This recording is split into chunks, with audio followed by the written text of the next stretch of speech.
వినిపిస్తుంది సార్, వినిపిస్తుంది. ఒక ఆంధ్రప్రదేశ్ విభజన ముందు మీరు ప్రస్తావించినట్టుగా విభజన తర్వాత అయినా సరే ఆంధ్రప్రదేశ్ లో ఒక అంశం అయితే రాజకీయంగా ఎప్పుడు ఎన్నికల సమయంలో తెరపైకి వస్తున్నటువంటిది ఒక అంశం అయితే ఉంది. అది బీసీలకి సంబంధించి రాజ్యాధికారము. ఒక మాటలో చెప్పాలనేసి అంటే సరే, అది మీరు ఇందాక ప్రశ్నించినట్టుగా ఆయా సామాజిక వర్గాల నుండి శాసనసభలకి ఎంతమంది ఎన్నికయ్యారు, శాసన మండలికి ఎంతమంది ఎన్నికయ్యారు, లేకపోతే పార్లమెంట్ కి ఎంతమంది ఎన్నికయ్యారు అనేది ఒక విభజన చేసుకుంటూ చూస్తే కొంత కష్టమే. కానీ ఓవరాల్ గా బీసీలకు కూడా అన్యాయం జరుగుతుంది. ఎందుకని అంటే ఈ రాష్ట్రంలో ఉత్తరాంధ్ర ప్రాంతం తీసేస్తే ఉత్తరాంధ్రలో 80% బీసీలుగా ఉన్నటువంటి సందర్భం. ఇక్కడ ఓసీ అనేసి అంటే ఎతకాల్సినటువంటి పరిస్థితి. ప్రజాప్రతినిధుల మాట దేవుడు, ప్రజల్లో కూడా ఓసీలు ఎక్కడ ఉన్నారా అనేసి అంటే, ఎందుకంటే ఇక్కడ ఉన్నటువంటి ఈ ప్రాంతం తాలూకా పరిస్థితి వేరు, ఈ ప్రాంతం తాలూకా కల్చర్ వేరు, ఈ ప్రాంతం తాలూకా బాధలు వేరు, ఈ ప్రాంతం తాలూకా ఆర్థిక పరిస్థితులు వేరు. విశాఖ నగరం తప్పిస్తే ఇవాళ కూడా విశాఖ నగరం మీద ఆధారపడి బ్రతకాల్సిందే తప్పిస్తే ఇంకొక నేను ఈ జీవితాన్ని చక్కగా నిర్వహించుకోగలను నా జీవితాంతం అని చెప్పేసి ఒక భరోసా ఉన్నటువంటి ఇంకో ప్రాంతం లేదు. ఇది పక్కన పెడితే రాష్ట్రంలో కూడా తీసుకున్నప్పుడు ఏమవుతుంది అనేసి అంటే, ఇప్పుడు ఉదాహరణకి మనం స్వతంత్రానంతరం ఎప్పుడు తీసుకున్న రాష్ట్రంలో సరే ముఖ్యమంత్రులు తొలితరము లేకపోతే ఈ ధన ప్రభావం లేనటువంటి రోజుల్లో ఎవరన్నా కొంతమంది వ్యక్తులు ముఖ్యమంత్రులుగా వచ్చినటువంటి సందర్భాలు ఇవన్నీ పక్కన పెట్టినా సరే రాజ్యాధికారం అనేది ప్రధానంగా బీసీల దగ్గర రావట్లేదు. రెండు కులాల మధ్య, ఇవాళ నేనేం ఇర్రెస్పెక్టివ్ ఆఫ్ పార్టీ చెప్తున్నా, రెండు కులాల మధ్య జరుగుతుంది అనేది ఖచ్చితంగా బీసీలో ఉన్నటువంటి ఒక పెద్ద భావన. తక్కువ శాతం ఉన్నటువంటి కులాలే ఇవాళ, ఉదాహరణకి నేను మా ఆంధ్రప్రదేశ్ రాష్ట్రంలో శ్రీకాకుళం జిల్లాలో ఇచ్చాపురంలో చాలా కాలం పాటు ఎంపీ కృష్ణారావు గారు శాసనసభ్యునిగా ఉన్నటువంటి సందర్భం. ఇచ్చాపురం తాలూకా కల్చరే వేరు. అసలు ఆంధ్రప్రదేశ్ రాష్ట్రానికి సంబంధం శ్రీకాకుళం నిందా చెప్పాను, ఉత్తరాంధ్ర డిఫరెంట్, ఉత్తరాంధ్రలో శ్రీకాకుళం డిఫరెంట్, శ్రీకాకుళంలో ఇచ్చాపురం అంతకంటే డిఫరెంట్. అది ఆల్మోస్ట్ వాళ్ళు మీరు భౌగోళికంగా చూసుకున్నా సరే రాష్ట్ర పట్టణంలో ఒరిస్సాలోనే ఉంటుంది. Orissa culture everything, caste and everything Orissa. అలాంటి దగ్గర కూడా నేను ఎంపీ కృష్ణారావు గారు కమ్మ సామాజిక వర్గం చెందినటువంటి వ్యక్తి అక్కడ సుదీర్ఘకాలం శాసనసభ్యునిగా పనిచేసింది. అంటే నేను ఎందుకు దీన్ని కోట్ చేయాల్సి వస్తుంది అనేసి అంటే, ఇటువంటి పరిస్థితులు ఉన్నటువంటి సందర్భంలో మీరు అడిగినటువంటి డెఫినెట్ గా ఇవాళ బీసీలకి ఏది చేస్తామని చెప్పి ఏ పార్టీ చెప్పినా సరే అలాంటి బీసీలు అందరూ స్వాగతిస్తాం ఖచ్చితంగా. ఎందుకనేసి అంటే సమాజంలో అధిక శాతం ఉన్నటువంటి వర్గం బీసీ సామాజిక, రాజకీయ చైతన్యం అనేది తక్కువగా ఉన్నటువంటి వర్గం ఏదైనా అనేసి అంటే బీసీ సామాజిక.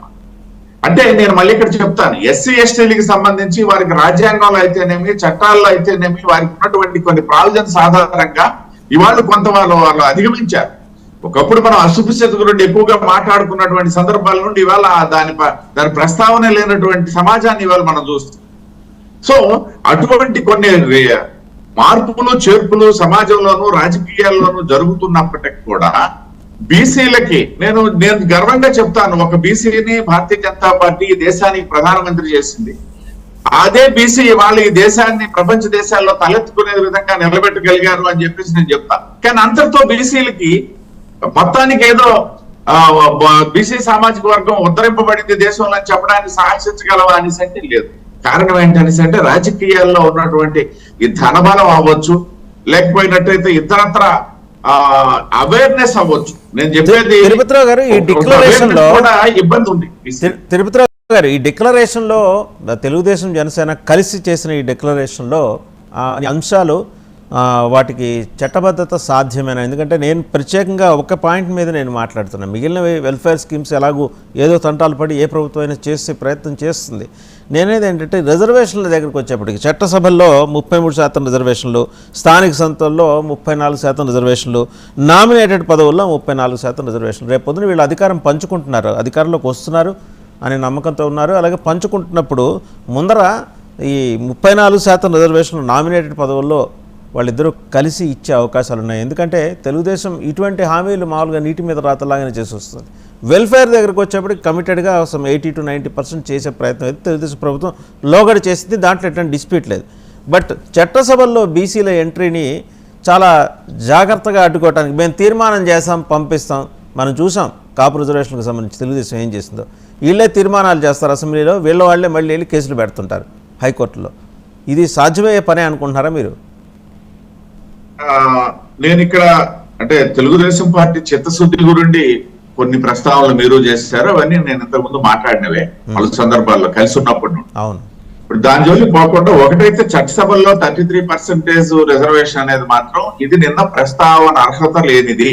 నేను నో డౌట్ రేపు మేము కలిసి వెళ్ళొచ్చు, లేకపోతే అదే డిక్లరేషన్ పార్టీ సమర్థిస్తే సమర్థించవచ్చు, లేదనేసి అంటే కొన్ని పాయింట్స్ ఆధారంగా మేము వ్యతిరేకించవచ్చు. కానీ అదైతే మాత్రం అసలు అందులో ప్రస్తావన అర్హత లేదు. ఎందుకు అనేసి అంటే మీరు చూశారు ఉమెన్ రిజర్వేషన్ బిల్లుకి సంబంధించి ఎన్ని పాటలు పడిన తర్వాత ఇవాళ నరేంద్ర మోడీ గారు దానికి ప్రాణం పోసి రేపు ఇంప్లిమెంటేషన్కి వెళ్తున్నటువంటి సందర్భంలో ఈ చట్టసభల్లో అనేది ఈ ఒక్క రాష్ట్రానికి సంబంధించింది కాదు, ఈ ఒక్క చట్టసభలకు సంబంధించింది కాదు, ఇది దేశవ్యాప్తంగా ఉన్నటువంటి అంశము.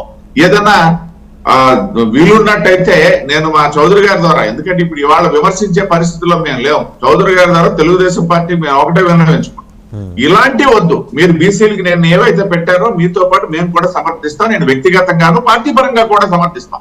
ఎందుకనేసి అంటే మేము కూడా బీసీల కోసం పాటుపడుతున్నటువంటిది, మాకు పార్టీ పదవుల్లో కూడా బీసీలకి రిజర్వేషన్ ఉన్నటువంటి పార్టీ భారతీయ జనతా పార్టీ, అదేవిధంగా ప్రాధాన్యత ఉన్నటువంటి పార్టీ భారతీయ జనతా పార్టీ. కాబట్టి అన్ని చేస్తాం. కానీ ఏదైతే ఇప్పుడు మీరు అన్నటువంటిది స్థానిక సంస్థల్లో 34%, ఇది పాసిబిలిటీ ఉంది. ఎందుకనేసి అంటే కోర్టులో ఒకవేళ కొట్టేస్తే తర్వాత కొట్టేస్తాయి, కానీ ముందు కొట్టడానికి ఏమీ లేదు, పాసిబిలిటీ ఉంది. అదే సందర్భంలో ఇక సీట్ల విషయంలో నిన్న ప్రధానమైనటువంటిది ఏంటంటే, అఫ్ కోర్స్ కొన్ని ప్రకటించేశారు కాబట్టి ఇవాళ అది అప్రస్తుతమేమో 5 అవ్వచ్చునేమో, కానీ బట్ ప్రస్తావించాల్సినటువంటి ఆవశ్యకత ఉన్నది ఏంటంటే మీరు రాబోయే రోజుల్లో నామినేటెడ్ పోస్టుల్లో 34% ఇస్తామంటారు. ఏ స్వాగతించదగినటువంటిదే, మంచిదే. మళ్ళీ అది కూడా చెప్తా, వైసీపీ కూడా ఏం చేసింది, బీసీ కార్పొరేషన్లు పెట్టి మేము బీసీలకు ఇచ్చామని చెప్తుంటారు వాళ్ళు. అంటే హాస్యాస్పదం. బీసీల కార్పొరేషన్లు బీసీలకు ఇవ్వకపోతే ఓసీలకు ఇస్తారా? ఇస్తే మాత్రం అది దానికి సాధికారత ఉంటుందా? ఉండదు కదా. అట్లాంటిది కాకుండా ఇవన్నీ ఒక అంశం. ఎస్, డెఫినెట్ గా అడ్రస్ చేయొచ్చు, మంచిదే. దానివల్ల ఆ బీసీ సామాజిక వర్గానికి మంచి జరుగుతుంది అన్నటువంటి ఆశిస్తాను. కానీ చట్టసభల్లో 33% అనేది మాత్రం అది అప్రస్తుతము. కొనసాగిందని వేరే విధంగా అది సాధ్యపడే హామీ కాదు. ఏదో కంటి తుడుపుగా నేను చెప్పాలంటే ఫ్లోలో వచ్చింది, స్లోగా అన్నామని చెప్తే నేను చేయగలిగింది ఏం లేదు. కానీ అదైతే మాత్రం ఎందుకు నేను ఎగ్జాంపుల్ చెప్పాను, ఉమెన్ రిజర్వేషన్ బిల్లుకి సంబంధించి మనకు ఉన్నటువంటి ఒక చరిత్ర, అది సాకారం అవుతున్నటువంటి చరిత్ర నేపథ్యంలో చట్టసభల్లో అనేది ఇక్కడికే పరిమితమైనటువంటి అంశం కాదు. కాబట్టి ఖచ్చితంగా దాన్ని అయితే మాత్రం యాక్సెప్ట్ చేస్తున్నాను. 34% లోకల్ బాడీస్ లేకపోతే నామినేటెడ్ పోస్టులు వాటికి సంబంధించి మాత్రం అది రాష్ట్ర ప్రభుత్వం మళ్ళీ మీ దగ్గరకు వస్తాం ఒకసారి. చేస్తే అది అమలు జరుగుతుంది. రైట్. కాంగ్రెస్ నాయకులు నేతి మహేశ్వరరావు గారి దగ్గరికి వెళ్తారు. నేతి మహేశ్వరరావు గారు, నిన్నటి బీసీ డిక్లరేషన్ చూశారు, తెలుగుదేశం జనసేన కలిసి చేసిన బీసీ డిక్లరేషన్. దాంట్లో ఇప్పుడు ఇదే అంశం, అంటే మిగిలిన అంశాల్లో కొంచెం డబ్బుతో కూడుకునేవి, వెల్ఫేర్తో కూడుకునేవి కాబట్టి కాస్త అటు ఇటుగానే ఏ ప్రభుత్వం అయినా చేసే అవకాశం ఉంది. ఈ రిజర్వేషన్ల దగ్గరికి వచ్చేప్పటికీ మీరు ఎలా చూస్తున్నారు? ఇది సాధ్యమా? తిరుపతిరావు గారు సాధ్యం కాదంటున్నారు. వేరాస్ బీఎస్పీ మాయావతి ముఖ్యమంత్రిగా ఉన్న సమయంలో ఉత్తరప్రదేశ్లో బీఎస్పీ ప్రభుత్వం చేసింది. ఏది అన్రిప్రజెంటెడ్ సెక్షన్స్కి క్యాబినెట్లో కూడా చోటు కల్పించింది. అది ప్రభుత్వాలు, రకరకాల పార్టీల ప్రభుత్వాలు వివిధ రాష్ట్రాల్లో ఎందుకు చేయలేకపోయినాయి? చిత్తశుద్ధి లోపంగానే మనం చూడాలి దీన్ని. మహేశ్వరరావు గారు మ్యూట్లో ఉన్నారండి, అన్మ్యూట్ చేసుకోండి. ఓకేనా మహేశ్వరరావు గారు? మీరు మ్యూట్లో ఉన్నట్టున్నారండి. మళ్ళీ మీ దగ్గరకు వస్తే ఈ లోపల ఒకసారి డివి శ్రీనివాస్ గారి దగ్గరికి వెళ్తాను. శ్రీనివాస్ గారు, బీఎస్పీ వినిపిస్తుందా శ్రీనివాస్ గారు?